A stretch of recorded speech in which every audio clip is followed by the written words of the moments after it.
You were not meant to be a slave to the grind. You were not meant to trade your life force for money. You can escape gravity. You can unlock your life. You got this. Let's go. Hello and welcome to Unlock Your Life. Jennings Smith here. You're going to have to bear with me a minute because it's pollen season in South Carolina.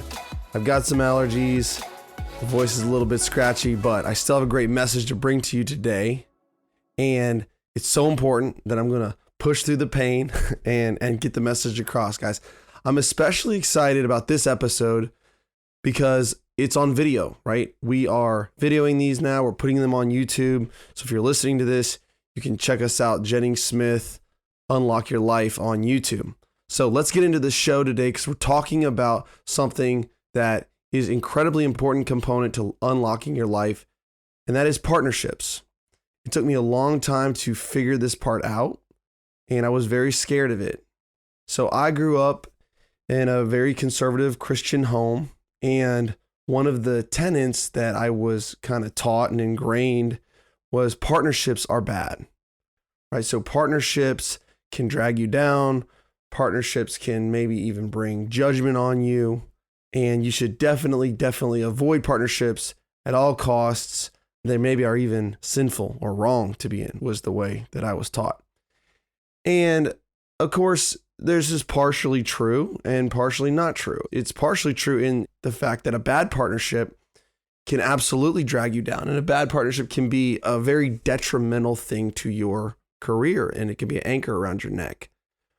But the flip side to that is a good partnership can be amazing. It can propel you into new heights faster, easier than you ever thought possible. So bear in mind, this is the way that I'm raised. This is the way I'm thinking. It's just me versus the world. No partnerships, no help. I mean, I had employees, but I had nobody that was pulling weight alongside of me. And so I start my construction company. I'm going along, and it was very slow, right? It was me and a truck, and then a few people, and then a few more people. And I was fairly successful with doing it just by sheer brute force, but I was not super successful. And one day, this guy calls me up. His name was Dave, and Dave calls me up, and he wants to be my partner. And so my guard is way up. I'm like, oh, no. We don't do that. We don't do partnerships. But he wants to partner with me in a franchise. So essentially, he's not going to partner with me in my company per se, but I am going to align my brand with this franchise, partner with them, and in doing so, give up a lot of control. Now it's not just me. I can't make every decision. I have to follow along with some of their rules. But in looking into it and praying about it and thinking about it and being guided in that decision, I decided that was the right thing to do. So I agreed to partner up with Dave and went through the vetting process. And the final step was to fly to Toronto, Ontario, Canada, and meet with the CEO of Allaire Homes, a guy named Blair McDaniel. And so I flew up there and met with him, and he has, over 100 of these franchises. And I asked him about business partnerships and said, doesn't it make you nervous? Don't you not want to be in partnership? And he said, Jennings, I'm in hundreds of partnerships, right? I have this corporation, and he had other interests. He had multifamily, he had real estate holdings, he had this business, I said some family businesses that he was involved in. So lots and lots and lots of partners. And this guy was very successful. And he said, partnerships changed my life. This is the way to scale. This is the way to have division of labor. This is the way to specialize. This is the way to really get phenomenal results. And when you step back and look at the people that are really, really, really doing big things, changing the world and building products or even, movements, nonprofits, churches, philanthropic people, they have partners, right? They're not doing it alone. Amazon isn't built alone. I think Bezos owns like 11% of Amazon. I don't know the figure, but he definitely has partners in that business. And when you want to do something incredible, you are not enough. You need the power of the collective. You need the power of partnerships. So it kind of cracked my mind open to think, okay, well, I like this guy, Blair. I vetted him out. I researched him. I've met him. He likes me. We did join a partnership together and it worked out very, very well. And I followed his lead and I brought on one of my project managers as a partner in my company, who then took over that construction company, bought me out. I partnered with Dave and we owned a regional territory together with Alaire and started more franchises in the South Carolina territory. I partnered with him and that worked out very, very well as well. That gave me the runway I needed to jump into multifamily. And so I'm sort of thinking, maybe this partnership stuff isn't all bad.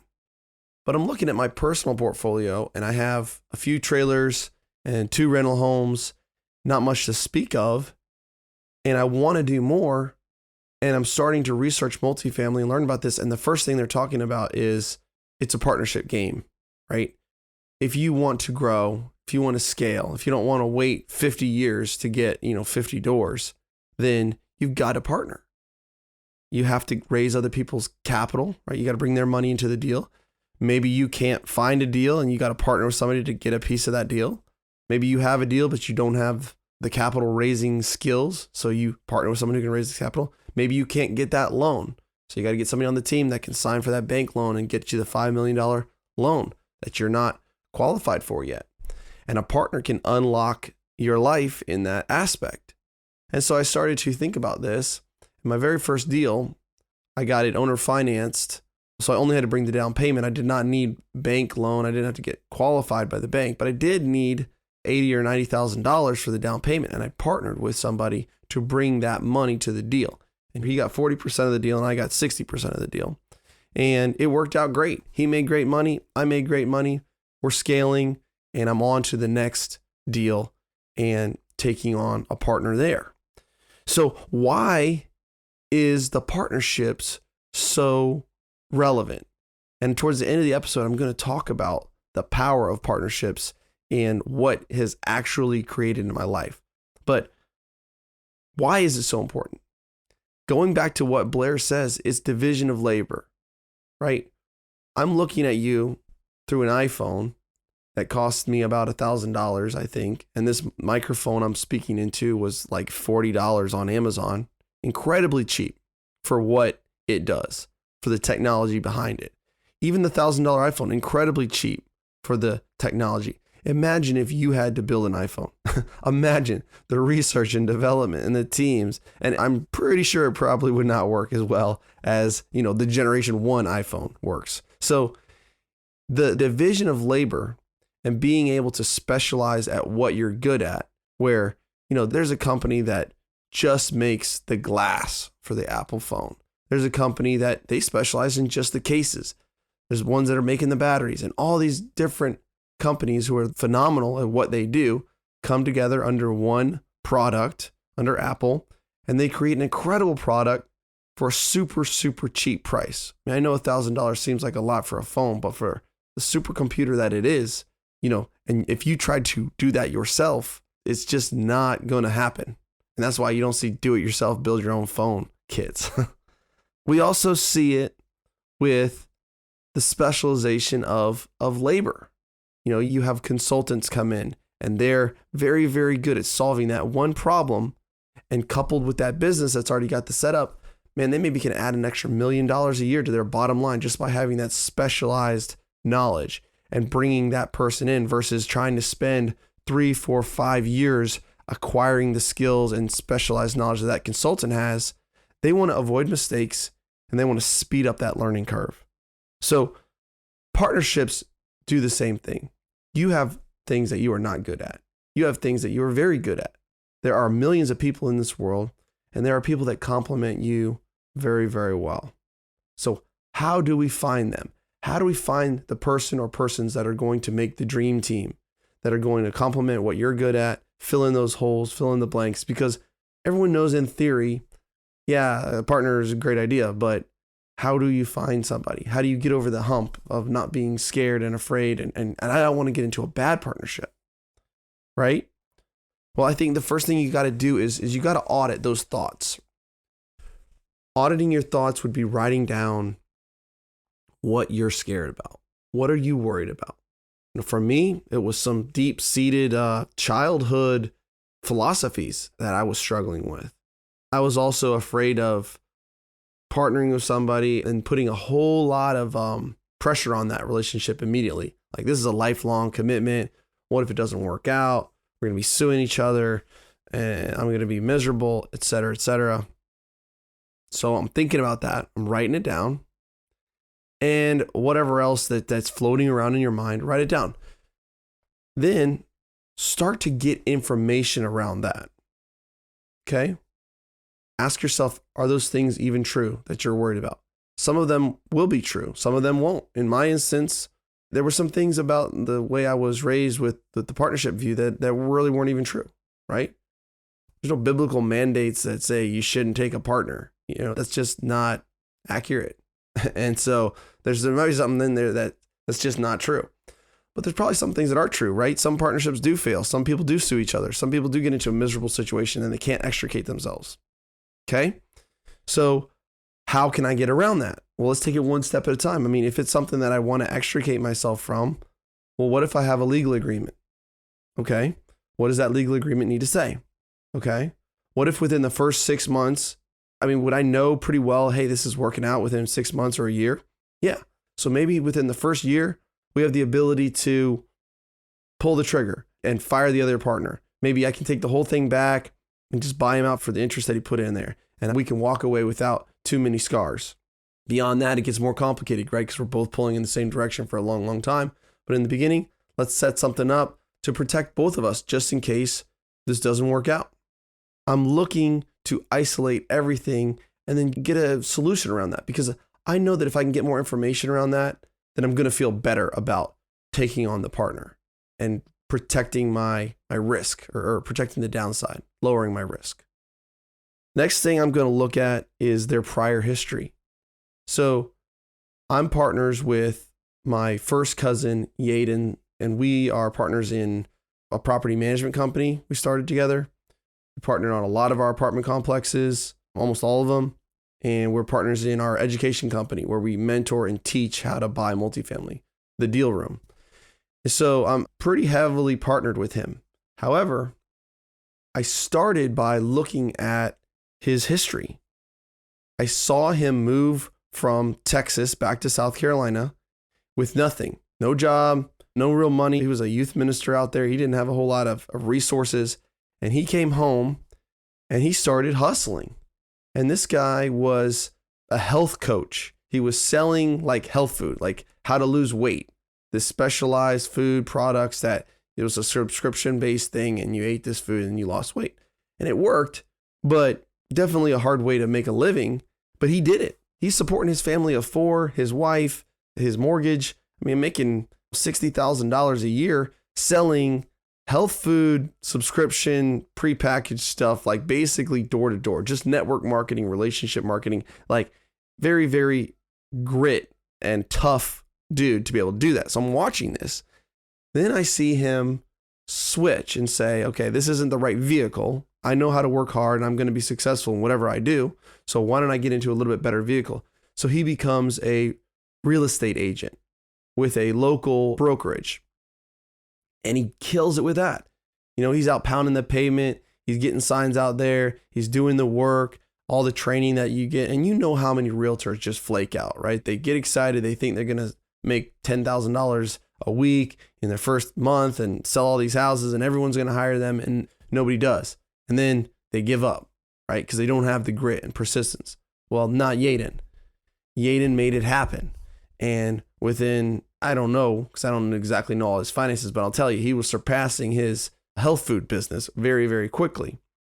And went through some pain and struggle there because it's always a downward curve before you go back up. So he's got credit card debt piling up, et cetera, but he makes it through the trough and is on the mountaintop peak. And then what does he do? Well, he starts his own brokerage, right? He gets his broker's license. He hangs his shingle out. He gets a couple agents under him. He gets an admin assistant and he opens up his own brokerage. Now he's a realtor and a broker and he's scaling and he's got agents under him. And I'm like, this dude's got it. He's got what it takes. He's got grit. I admire him, and he knows how to work. I'm sure he has his faults, but he's got the core tenets in place. And I know that he's aligned with me on beliefs, integrity, right? He's a very, very kind person, very, very loyal. And he had some strengths that I needed. Very tech savvy, a lot more organized than I am, really, really good at setting up systems and processes and training other employees, very team focused, very relationally driven, awesome networking guy, and just a great partner. Those are things that I am not great at, right? I'm not as relationally driven as Yaden. I'm not as organized as Yaden. I'm definitely not as tech savvy as Yaden and need help with that kind of thing. I've never been great with building teams and having a lot of employees, and Yaden loves that, thrives with that. And so this is something that I saw a mutual beneficial relationship there. And Yaden had some things that he needed help with, right? I'm very, very good with vision. I'm very good with where we need to go next. I'm very good with understanding and uncovering the next tactics. I'm great with sales. I'm great with negotiations, with apartment deals, and getting into the nitty gritty and negotiating splits. Yaden is, like I said, he's very kind and loyal, but sometimes will give away the farm, right? And so he doesn't like to be the bad guy and needs someone in his life to help protect him from that, from people taking advantage or giving him the short end of the stick, a bad end of the deal. So I do that with I do the contract negotiations. And if we need to fire somebody, that's my job, or we got to get rid of a property management firm or whatever, this stuff that's a little bit icky, I don't mind doing that because that's part of where I shine. Division of labor. That's something that I'm better at. So I'm looking at Yaden's prior history and I'm thinking, this is a guy that I don't see red flags. I don't see anything that's giving me cause. I see that he's been able to have that grit and persistence, which I think is the most important aspect of a partner, besides integrity, but that stick with it, stick to itiveness, and his personality. His personality fit really well with my personality.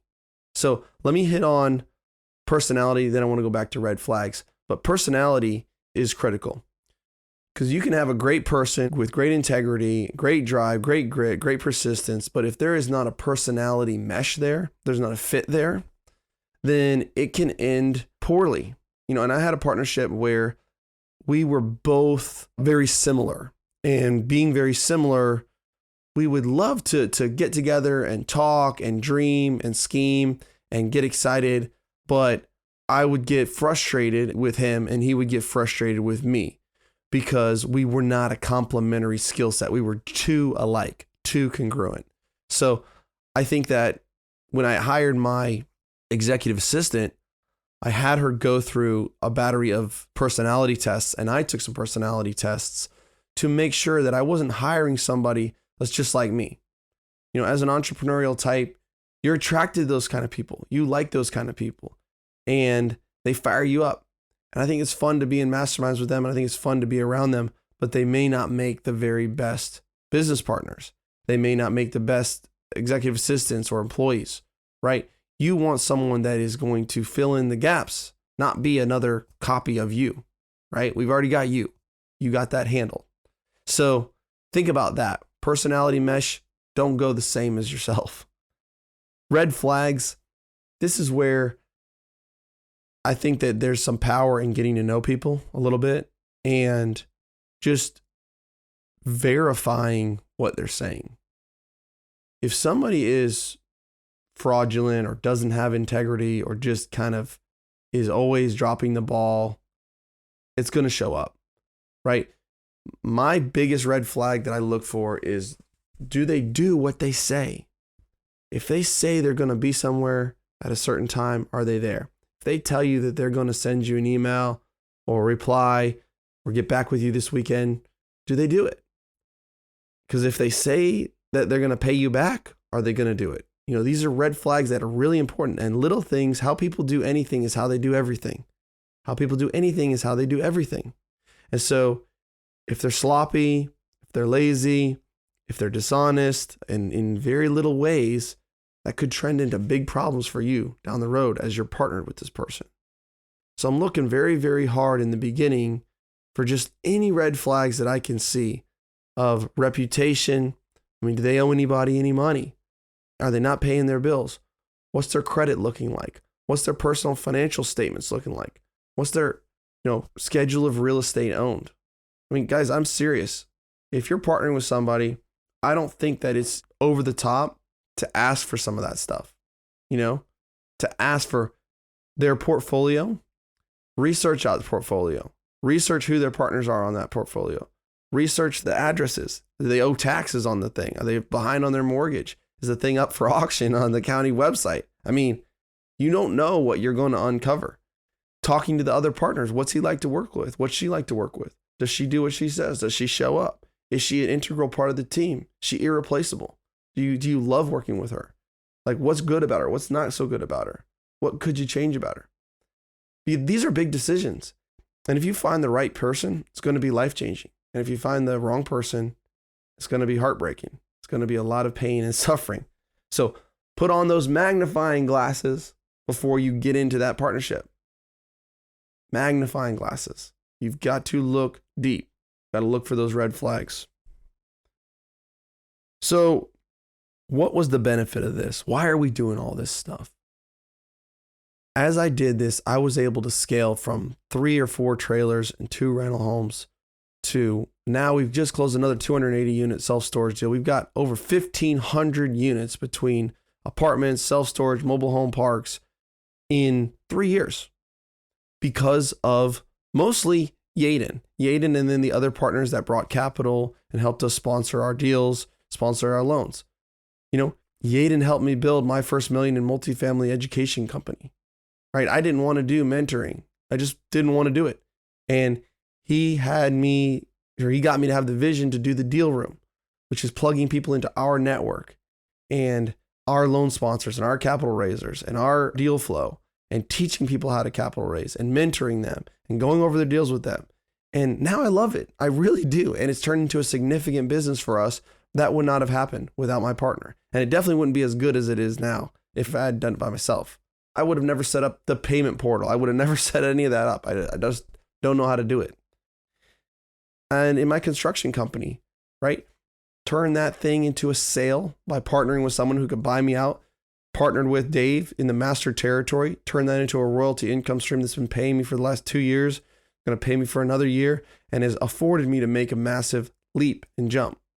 So partnerships will change your life. Relationships are the most important thing. If you go back and listen to them, I have a podcast episode about relationships and how they're more important than mindset and they're more important than, reading books and listening to stuff like this. It's building real relationships with partners and mentors. So guys, if you're enjoying this show, I really would appreciate you leaving a review. A lot more people are leaving reviews now. A lot more people are listening to this. I'm looking at the download stats and they're going up every week. So if you leave a review, that's going to help somebody that's considering listening to the show to listen to the show and unlock their life and make a change. And that's how you can affect their life, right? Everything we do matters and it's a ripple effect. So if you don't mind, if you're listening to this show, go leave me a 5-star review. Shoot me up with a comment, hit me up on Instagram, Facebook, YouTube, wherever, and I'll reply. I'd love to connect with each and every one of you. All right, guys, that's all I got for today. Have a great day. Appreciate you. And don't forget to unlock your life.